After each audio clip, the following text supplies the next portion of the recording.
This is our presentation on rotational kinematics and dynamics. I'm Jacob and Yassine. So, introduction to rotational kinematics. Rotational kinematics are the relationship between the angle of rotation, the angular velocity, the angular acceleration, and time. We will go over all of these later. Kinematics is the study of the motion of objects without the forces acting on them.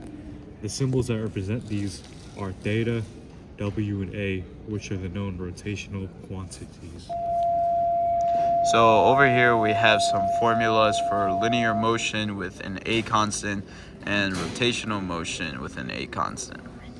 And on the left side we have V equals VO at AT, and then we have delta X equals 1/2 VO plus VT, delta X plus equals VOT plus 1/2 at squared, and V squared equals V squared plus 2A delta X.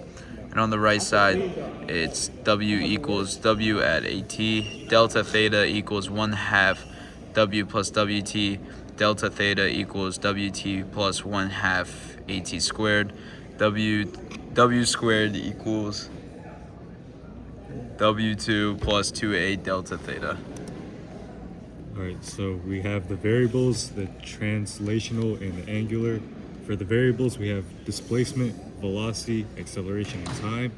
And these are represented from the translational as S equals R theta, V equals RW, A equals RA, and T. And for the angular values, you have theta equals to S divided by R, W equals to V divided by R, A equals to A divided by R, and T for time. So in this slide we have the straight line motion and the rotational motion.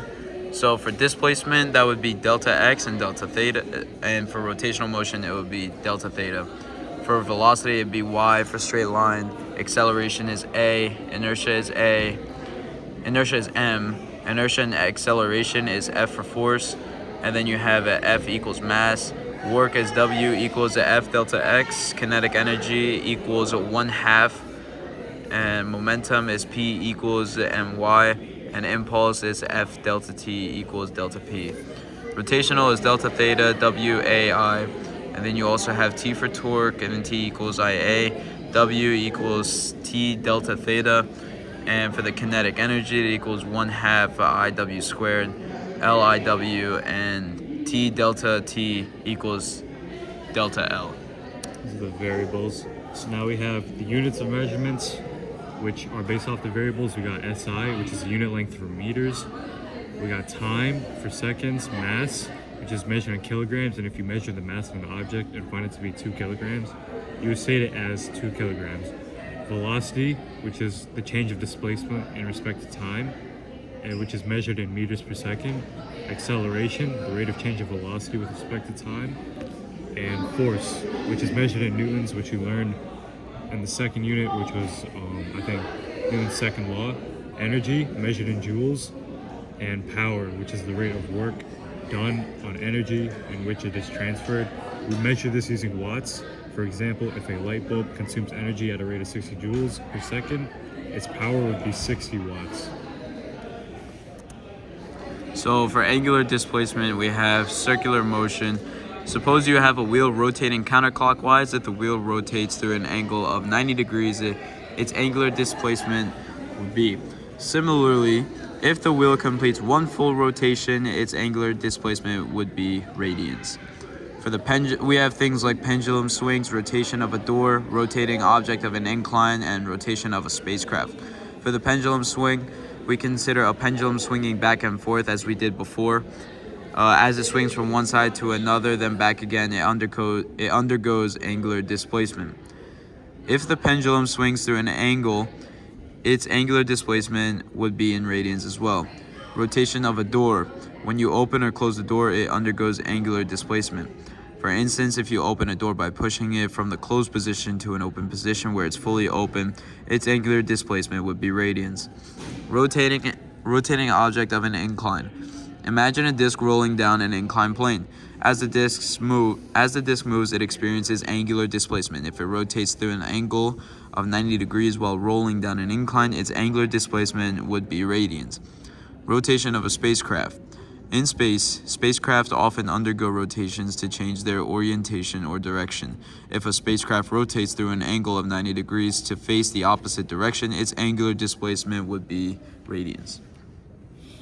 All right, so angular velocity is the rate of change of angular position of a rotating body. And for example, you look at a rotating Ferris wheel. Imagine a Ferris wheel rotating counterclockwise. If it completes one full rotation in 10 seconds, its angular velocity would be in radians. The spinning top, consider a spinning top rotating about its axis. If it completes rotations in seconds, its angular velocity would also be in radians.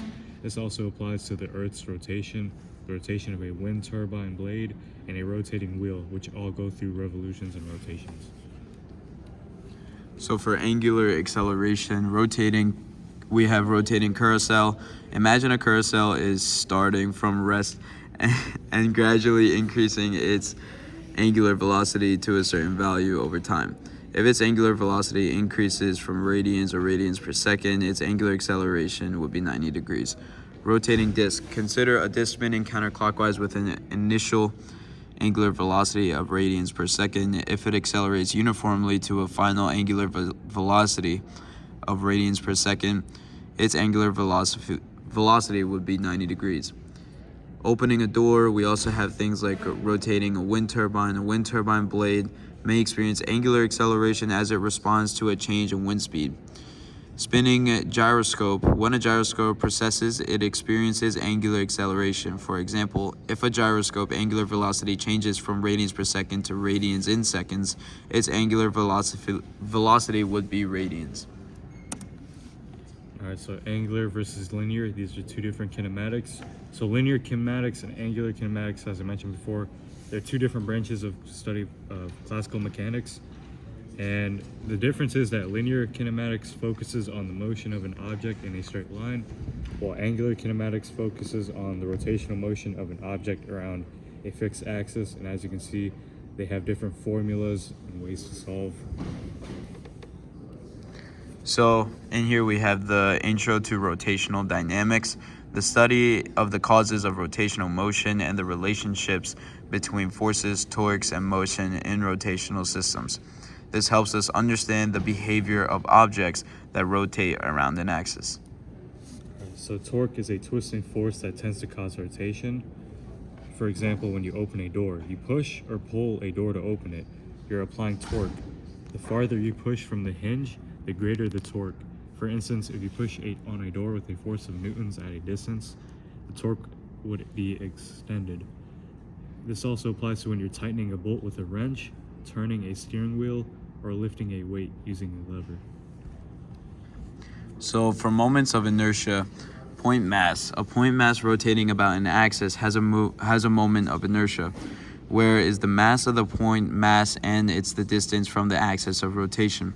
For example, a point mass of kg rotating meters away from the axis of rotation would have a moment of inertia. A hollow cylinder rotating about its central axis has a moment of inertia, where is the mass of the cylinder and its radius. For example, a hollow cylinder with a mass of kg and a radius of meters would have a moment of inertia. A solid sphere rotating about its central axis has a moment of inertia, whereas the mass of the sphere and its radius. For instance, a solid sphere with a mass of kg and a radius of meters would have a moment of inertia. Composite objects. For objects composed of multiple parts, the total amount of inertia is the sum of the moments of inertia of each part. For example, a system consisting of a rod and a point of mass rotating together would have a moment of inertia equal to the sum of the individual moments of inertia of the rod and the point of mass.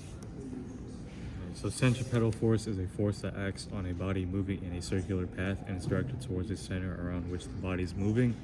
You can see this with the orbit of planets and a rotating ball and a string.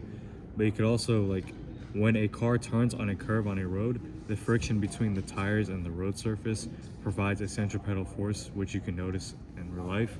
This frictional force acts towards the center of the curve, enabling the car to turn smoothly without skidding off the road. Another example would be when a cyclist rides around a curved path, the normal force exerted by the road surface provides the centripetal force. The normal force acts towards the center of the curve, and this allows the cyclist to maintain their circular motion without sliding off the road. So some key points to take away from this is the angular displacement, angular velocity, tangential velocity, and angular acceleration are essential. Angular displacement measures the angle of rotation and it is expressed in radians or degrees. Angular velocity represents the rate of change of angular displacement and is measured by radians per second or degrees in seconds. Tangential velocity is the linear velocity of a point on a rotating object and can be calculated using where is the radius and is the angular velocity. Angular acceleration measures the rate of change of angular velocity and is expressed in radians over second squared or degrees over second squared. These concepts form the basis for analyzing rotational motion and dynamics in AP Physics, aiding in problem solving and understanding rotational phenomena. These are the references that we used for our information, and that concludes our presentation. Thank you very much.